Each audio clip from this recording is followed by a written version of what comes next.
unwavering loyalty, hard work, dedication, and selfless service to the nation. The president told the military that he is fully aware of their sacrifices and commitments in tackling the myriads of security challenges and their contributions to the successful elections in the country. However, according to him, until the issue of insecurity is surmounted, much more is still desired of the armed forces of Nigeria. And outside Nigeria, Russian Defense Minister Sergei Shoigu has promised a harsh response to cross-border incursions from Ukraine. His comments came after Moscow said it had defeated an attack in the Belgorod region. However, regional governor Vyacheslav Gladkov said there had been a large number of drone attacks overnight. And while Ukraine denies involvement in the raid, and the two Russian paramilitary groups opposed to Russian President Vladimir Putin say they were behind it. The U.S. said it was skeptical that reports of U.S.-supplied weapons being used in incursions were true and did not encourage or enable strikes inside of Russia. The head of Russian mercenary group Wagner, Yevgeny Prigozhin, has said around 10,000 prisoners he recruited to fight in Ukraine have been killed on the battlefield. Last year, Prigozhin toured Russian prisons in a bid to convince inmates to fight with Wagner in Ukraine in exchange for promised amnesty upon their return should they survive. Convicts are believed to have been used as cannon fodder in Ukraine, accounting for most of Wagner's losses in the pro-Western country. Prigozhin said a similar percentage were killed amongst those who had signed a contract with Wagner, but did not give a precise figure. Both the mercenary outfit and regular Russian troops said at the weekend that the flashpoint town of Bakhmut in eastern Ukraine had fallen, but Kyiv said Ukrainian forces continued to fight for it.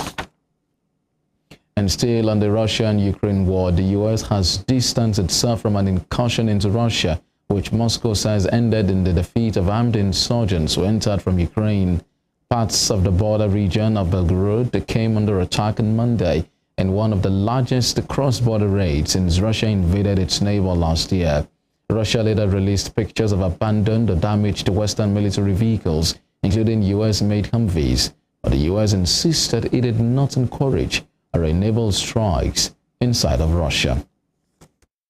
The U.S. has distanced itself from an incursion into Russia, which Moscow says ended in the defeat of armed insurgents who entered from Ukraine. Parts of the border region of Belgorod came under attack on Monday in one of the largest cross-border raids since Russia invaded Ukraine. The two-day incursion from Ukraine into Russia's western borderlands could force the Kremlin to divert troops from front lines as Kyiv prepares a major counter-offensive to deal Moscow a psychological blow, military analysts say. Experts added that although Kyiv has denied any role, the biggest cross-border raid from Ukraine since Russia invaded 15 months ago was almost certainly coordinated with Ukraine's armed forces as it prepares to attempt to recapture territory. In a news briefing on Tuesday, Martin Miller said that it is up to Ukraine to decide how to conduct this war.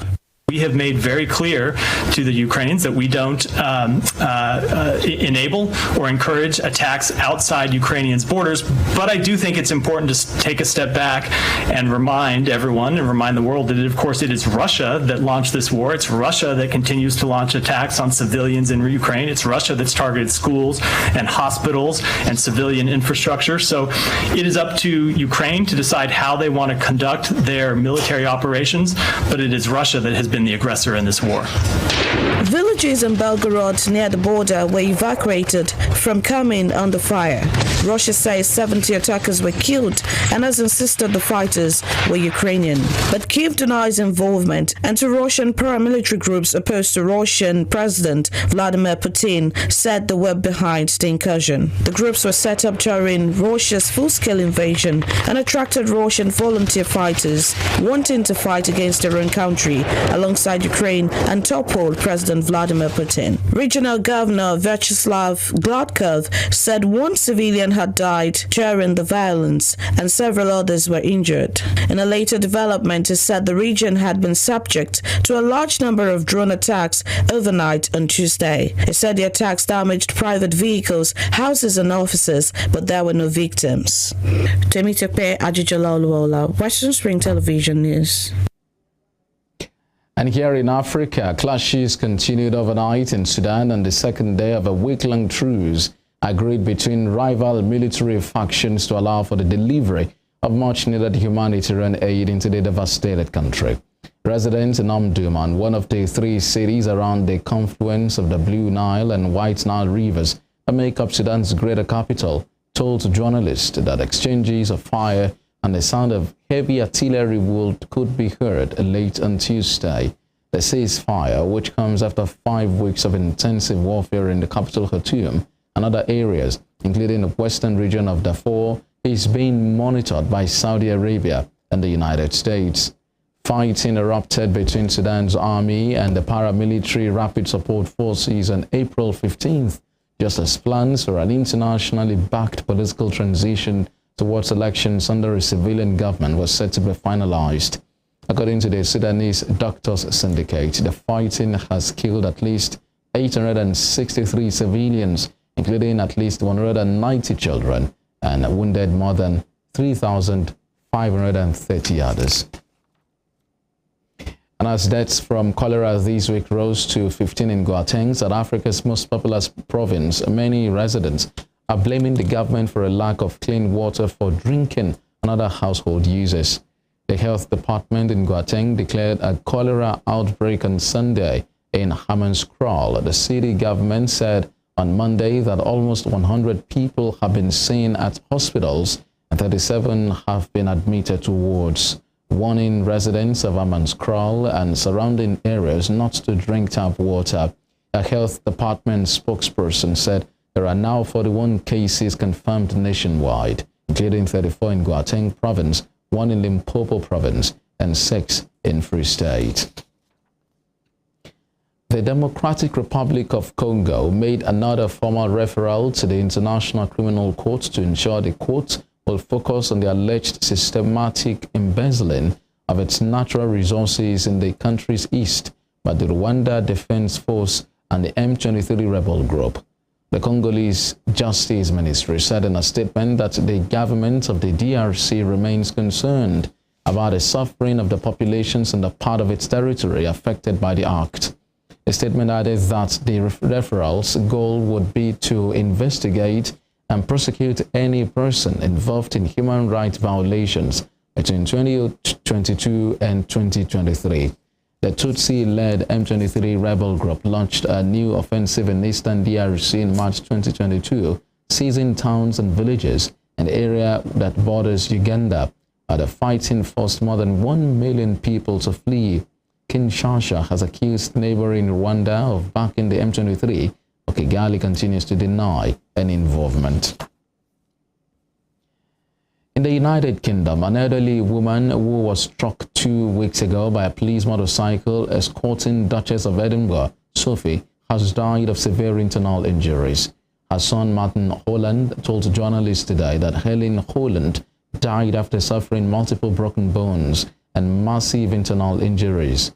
According to her family, she had been in a coma after the crash on the 10th of May. Her son said the 81-year-old was using a safe route of pedestrian crossing when she was struck. The Metropolitan Police confirmed Holland's death in an emailed statement. Elsewhere, renowned Islamic scholar Tariq Ramadan has been cleared of rape and sexual coercion charges after a Swiss court found no evidence against the former Oxford University professor. The plaintiff's lawyer, soon after the verdict today, said they will appeal the Geneva Criminal Court ruling. The academic was also awarded about $167,000 in damages from the Swiss canton of Geneva. The prosecutors had last week called for a 3-year jail sentence for the Islamic scholar. The case is the first time he had been tried for rape, although he risked facing a trial in France on charges of sexual assault. The lawyer representing Brigitte a convert to Islam, said she was repeatedly raped and subjected to torture and barbarism. But Ramadan rejected the charges, insisting there was no sexual activity between him and Bridget, and saying he was the victim of a trap. You're watching Spring Global on Westernspring Television. I'll be right back after this break.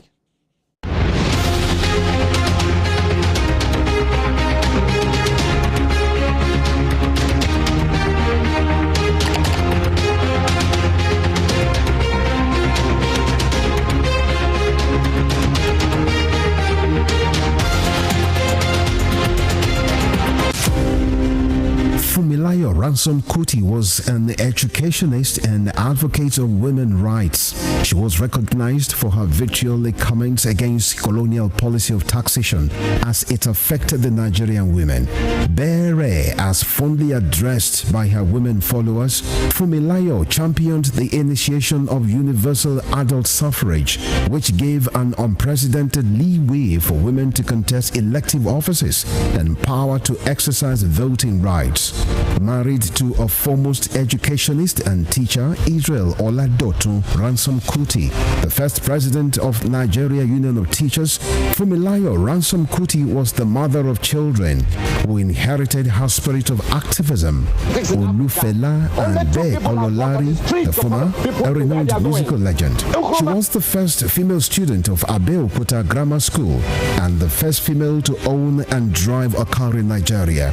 The award recipient of Member of Order of Nigeria MON and Lenin Peace Prize, was born on 25th October 1900 and was killed on 13th April 1978 by rampaging road soldiers in Lagos. Westernspring Television identifies Fumilayo Ransom Kuti as a watershed character in history.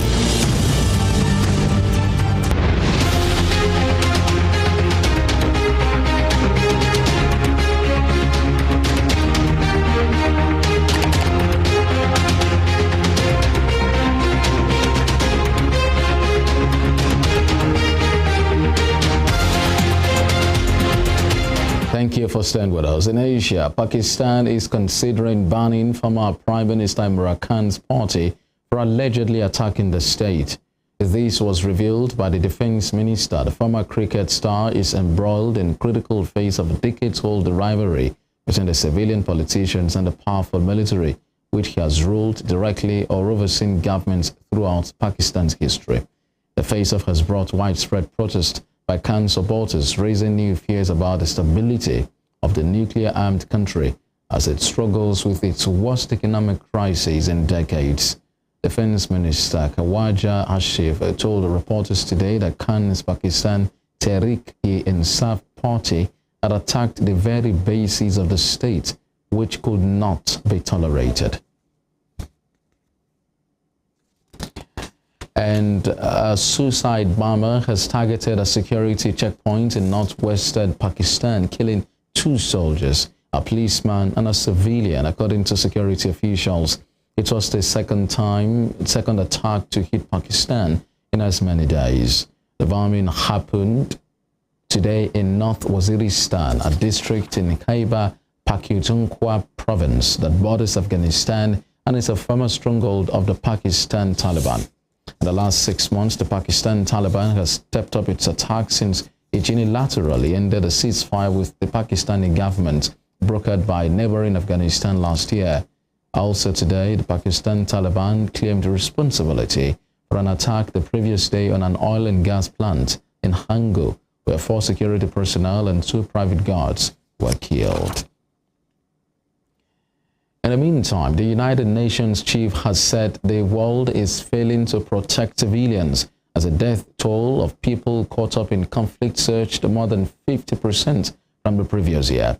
UN Secretary General Antonio Guterres told the Security Council to live up to its commitments to protect civilians as enshrined in international humanitarian law, citing examples of civilian deaths in Ukraine and Sudan, schools destroyed in Ethiopia, and damage to water infrastructure in Syria. In 2022, the UN said there was a 53% increase in civilian deaths compared with 2021, with nearly 17,000 civilian deaths recorded across 12 conflicts. Guterres said UN research into war zones showed 94% of victims were explosive weapons in populated areas or civilian last year, while more than 117 million people faced acute hunger primarily because of the war and insecurity. We must never lose sight of the meaning and purpose of international humanitarian law. It is the difference between life and death, between restraint and anarchy, between losing ourselves in horror and retaining our humanity. But law overlooked is law undermined. We need action and accountability to ensure it is respected, and that depends on political will. Peace is the best form of protection. We must intensify our efforts to prevent conflict, protect civilians, preserve peace, and find political solutions to war. In other news, Sri Lanka's Navy said it had located 14 bodies inside a Chinese fishing boat that had capsized last week with 39 crew on board. The discovery came a day after a preliminary Chinese government probe concluded there were no survivors on the vessel that overturned on the 16th of May. The boat had on board 17 Chinese, 17 Indonesians, and 5 Filipinos, and was within Australia's vast search and rescue region. The Philippine Foreign Ministry said the boat was located on May 18th, about 1,000 kilometers south of Sri Lanka, but that rescue efforts were hindered by bad weather.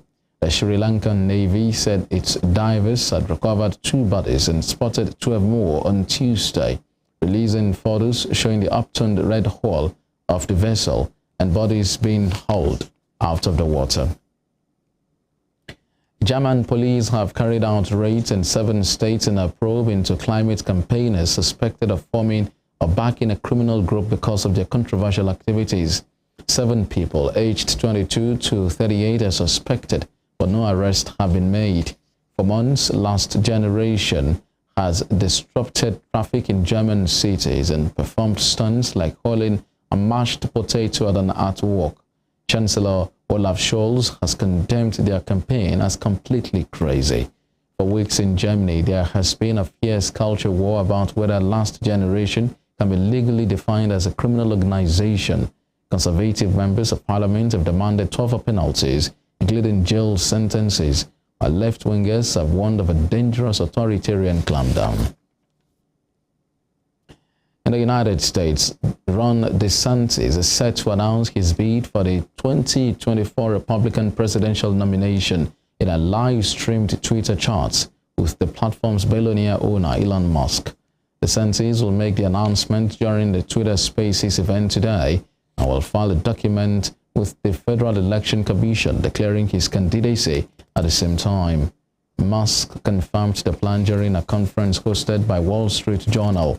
DeSantis was re-elected for a second term as Florida governor in November, and his impassioned battles over pandemic lockdowns and divisive cultural issues have endeared him to conservatives. His rising profile amongst Republicans and fundraising prowess are likely to make him the biggest threat to former President Donald Trump's bid to become the Republican nominee for White House again. During the coronavirus pandemic, DeSantis became the national face of resistance to mask and vaccine mandate and has been a fierce critic of Anthony Fauci, who headed the government's COVID-19 response during the Trump and Biden administrations. Legislators in the U.S. state of South Carolina have passed a bill that will ban nearly all abortions after around 6 weeks of pregnancy. The bill is expected to be signed into law by the state's Republican governor, Henry McMaster, but will now face legal challenges. The majority of southern U.S. states have curtailed abortion rights since the Supreme Court overturned the nationwide right to abortion last year. The vote in South Carolina passed mostly along party lines, but was opposed by the 3 Republican women in the state Senate. The Director of Public Affairs for Planned Parenthood South Atlantic, Vicky Ringer, said her organization would file a request for a temporary restraining order after the bill is signed by McMaster. The bill, known as the Fetal Heartbeat and Protection from Abortion Act, would ban abortions in most cases after early cardiac activity can be detected in a fetus or embryo. normally about 6 weeks into a pregnancy. Elsewhere, deadly fire at a school dormitory in Guyana appears to have been started by a pupil who was angry her mobile phone had been confiscated. Officials say 19 people, mostly female students, were killed in the blaze in a South American country in the early hours of Monday. The dorm was reportedly locked and had covered windows which trapped the victims. The teenage suspect is currently in hospital with burns and has reportedly admitted to the arson. According to reports, authorities are now taking advice on whether to charge her. The fire was started in the bedroom area and eventually tore through the whole building, which was partially made of wood and was housing 57 pupils at the time. To some business stories now. President Muhammadu Buhari has asked the Senate to approve a request to pay the judgment debt in the sum of $566 million, 98 million pounds, and 226 billion naira. The monies were owed by the federal government through the issuance of promissory notes. Buhari's letter of request was read at the plenary by Senate President Ahmed Lawan today. And according to the letter, the judgment debts are to be settled through the issuance of promissory notes, which will then be redeemed over time through provisions in the budget of the federal government of Nigeria. The Monetary Policy Committee of the Central Bank of Nigeria today unanimously voted to increase its monetary policy interest rate to 18.5%. The CBN Governor, Godwin Emefiele, disclosed these while reading the communique of the third Monetary Policy Committee meeting of the year today. In March, the Monetary Policy Committee of the bank voted to increase the benchmark interest rate by 50 basis points to 18%. And addressing journalists at the end of the two-day meeting in Abuja, Emefiele said the committee voted to keep the asymmetric corridor at plus 100 and minus 700 basis points around the monetary policy rate. Justifying the rise in inflation, the Monetary Policy Committee blamed the high energy cost and challenges around the supply chain, amongst others, which are beyond the reach of the CBN. The Apex Bank had increased the monetary policy rate from 11.5% earlier last year to 18% in March this year across 6 consecutive rate hikes. And as the administration of President Muhammadu Buhari winds up, Nigerian economy has witnessed significant change that has taken a toll on many Nigerians. In this report, Tobi Sanusi examines the Nigerian economy under the Buhari-led administration. Riding on the wings of the popular change mantra when he was sworn in as the 4th president of the Federal Republic of Nigeria since 1999, President Muhammadu Buhari said hopes of economic resuscitation in many Nigerians as the country had just recovered from economic recession during the President Goodluck Jonathan's administration.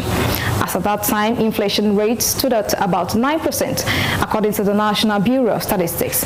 But it didn't take long before it spiraled into about 22% that it stands now, a figure that has taken toll on businesses, livelihoods, and generally cost of living. Nigerians say they did not bargain for this change. Akinola Basirat, who is a business owner and a family woman, tells us what it takes for an average Nigerian to feed a family of 4 amidst the economic crisis. Now, Buhari government, I know like her because most of the time I buy rice and all some other food stuff. They buy 10,000 naira or 15,000, but now 30,000 to 25,000. So yes, per month. President Buhari's campaign promises of revamping and rebuilding the economy to alleviate poverty is a priority. For the rest of the country, job, opening of factories, getting goods and services, and getting everybody employed. I thank you very much.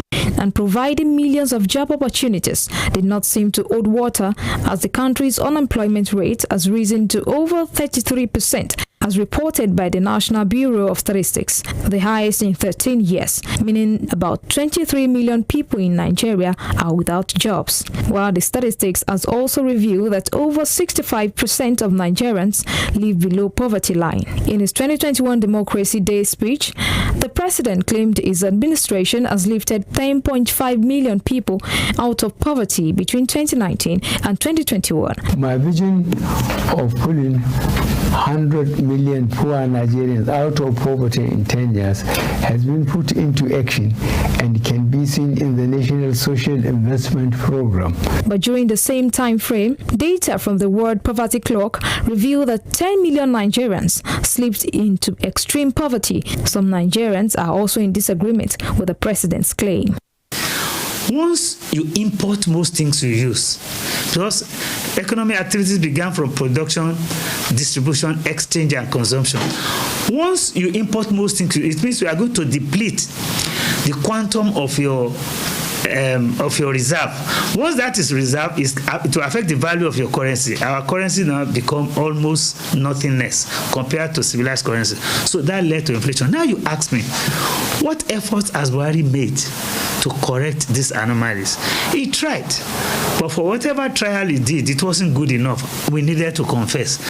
Similarly, Nigeria's debt profile has surged since the inception of President Buhari's administration, with the Debt Management Office pegging the nation's debt profile to 46.25 trillion naira, as against the 12.12 trillion naira it stood in 2015. According to reports, President Buhari's administration has borrowed 3 times the combined amount borrowed by 3 previous administrations. However, some Nigerians lauded President Buhari's effort in assenting to the Petroleum Industry Act in 2021 to encourage further private sector participation in the petroleum sector, like the recently commissioned Dangote refinery project by the president. According to the CBN governor, Godwin Emefiele, the federal government may save about 35 trillion naira in fiscal expenditure within the next 5 years, with the commencement of operations at the Dangote refinery and petrochemicals in July. Meanwhile, the president recently prides himself in the oil and gas sector, listing the signing of the Petroleum Industry Act, the ongoing 614-kilometer Ajaokuta-Kaduna-Kano gas project, among others, as part of his achievement in his 8 years in governance. Toby Sanusi, Westernspring Television News. Some sports stories now. Erik ten Hag said Manchester United must strive for more to clinch a place in next season's Champions League. United need just 1 point from their final 2 Premier League games against Chelsea and Fulham to secure a top 4 finish after a season out of Europe's elite club competition. Ten Hag also ended the club's 6-year wait for a trophy in his first season in charge by lifting the League Cup in February.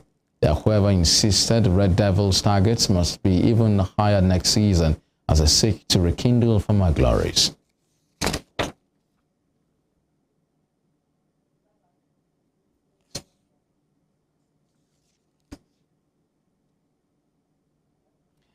Before we end the Spring Global, here is a recap of our top stories. President Muhammadu Buhari has urged the armed forces of Nigeria to remain resolute in the face of the country's security challenges. And outside Nigeria, Russian Defense Minister Sergei Shoigu has promised a harsh response to cross-border incursions from Ukraine. In Asia, Pakistan is considering banning former Prime Minister Imran Khan's party for allegedly attacking the state. You can follow us on all of our social media handles on Facebook, Instagram, and Twitter at Westernspring Television. You can also watch us live on our YouTube channel at Westernspring Television. My name is Femi Olanikpekun. Good evening.